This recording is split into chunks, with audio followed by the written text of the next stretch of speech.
এই তোমাদের সবার কেমন লাগছে? ফেনীর মধ্যে ফ্যামিলি নিয়ে যদি কোথাও ঘুরতে যাওয়ার আদর্শ একটা প্লেস হয় সেটা হচ্ছে নিহালপল্লী। আসসালামু আলাইকুম, ওয়েলকাম পান্নাস ওয়ার্ল্ডের আরো একটি নতুন ভিডিওতে। আজকে আমরা চলে এলাম ফেনী নিহালপল্লীতে। এর লোকেশন হচ্ছে কসবা বাজার থেকে একটু 5 মিনিটের রাস্তা ভেতরে গেলেই আপনি পেয়ে যাবেন। আর ফেনী শহর থেকে যদি আপনি রিজার্ভ সিএনজি নেন তাহলে 200-250 টাকার মধ্যেই কিন্তু এখানে একদম ডিরেক্ট চলে আসতে পারবেন। ঢুকতেই আপনার পেয়ে যাবেন কাবাব পার্ক অ্যান্ড রেস্টুরেন্ট। একটু হাঁটলেই হাতের বামে পেয়ে যাবেন একটা মসজিদ, আর একটু সামনে হাঁটলেই পেয়ে যাবেন একটা কমিউনিটি সেন্টার। অলরেডি সেখানে একটা বিয়ে হচ্ছিল সেই দিন। নিহালপল্লীর এন্ট্রি ফি হচ্ছে 50 টাকা, কিন্তু কমিউনিটি সেন্টারের গেস্ট তারা কিন্তু 1টা থেকে 3টার মধ্যে যদি ঢুকে তারা 30 টাকা করেই ঢুকতে পারবে। আর 3 বছরের ঊর্ধ্বে শিশুদেরও কিন্তু টিকিট কাটতে হবে। ঢুকতেই আমরা ইসমাইল ভাইয়ের ফ্যামিলিকে পেয়ে গেলাম। সো দুই ফ্যামিলি মিলে আমরা আস্তে আস্তে ভেতরের দিকটা দেখতে শুরু করলাম। আর সত্যি বলতে আমার কাছে ফুল গাছের বাগান খুবই ভালো লাগে। আর এই পার্কটা সম্পূর্ণ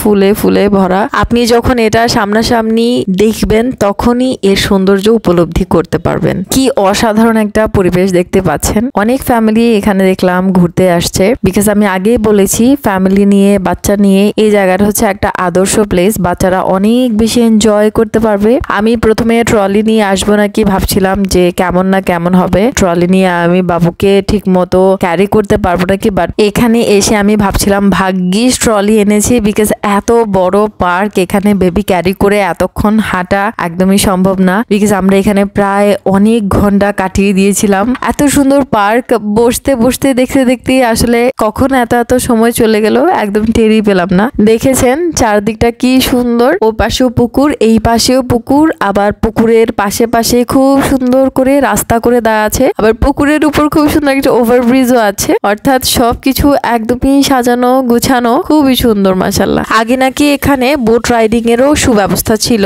এখন কিন্তু বোটটা নষ্ট হয়ে পড়ে আছে। এই সরু পথে হাঁটতে হাঁটতে আমরা আরেকটু ভেতরের দিকে চলে এলাম। আর ভেতরের দিকে এসে দেখি এখানেও একটা বসার সুব্যবস্থা ছিল। অলরেডি এই পুরো হল একটা গ্রুপ তাদের পিকনিকের জন্য বুকড করে নিয়েছিল। এই হলের সামনে ছিল সুন্দর একটা সেলফি এরিয়া। আমরা আরেকটু সামনের দিকে হাঁটতে শুরু করলাম।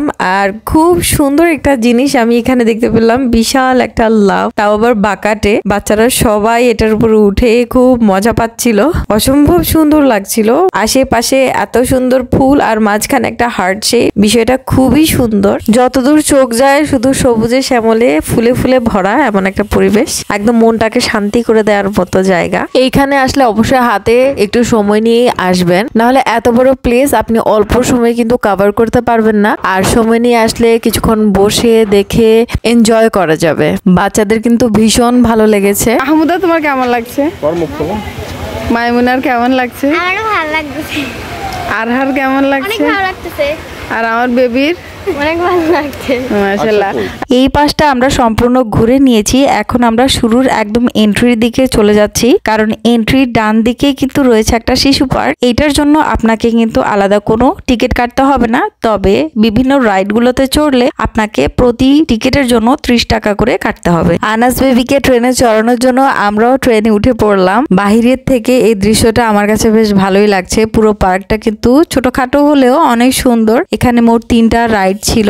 সবকিছু মিলিয়ে আমার কাছে ট্রেন জার্নিটা বেশ ভালো লেগেছে। এইবার নাকি বাচ্চারা আনন্দ মেলায় এই রাইডে চড়বে। এই রাইডে চড়তে হলো জনপ্রতি 30 টাকা টিকিট কাটতে হবে। এখানে বাচ্চারা চড়ার পর আমরা বের হয়ে গেলাম। আবারও আমরা চলে গেলাম মেইন যে পার্ক ছিল সেখানে। ক্লান্ত হয়ে আনাসও কিন্তু ঘুমিয়ে পড়লো। আপনাদেরকে একটা কথা বলা হয়নি, সেটা হচ্ছে এখানে যদি কেউ ফুল ছিঁড়ে তাহলে কিন্তু 200 টাকা জরিমানা দিতে হবে। ফুল শুধু দেখে আনন্দ নিতে হবে, ছেড়ে যাবে না। এরই মধ্যে সন্ধ্যা নেমে এলো। দিনের সৌন্দর্য একরকম আর রাতের সৌন্দর্য ছিল আরেক রকম। রাতে চারদিকে এত সুন্দর লাইটিং হচ্ছিল।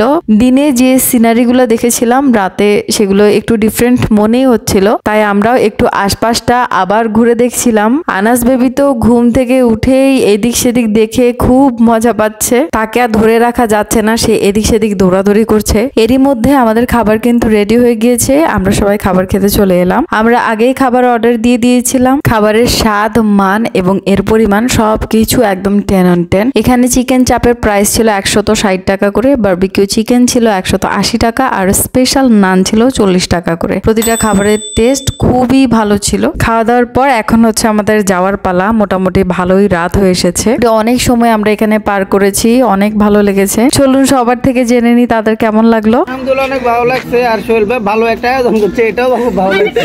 ভাবিদের কেমন লাগছে, আপুর কেমন লেগেছে?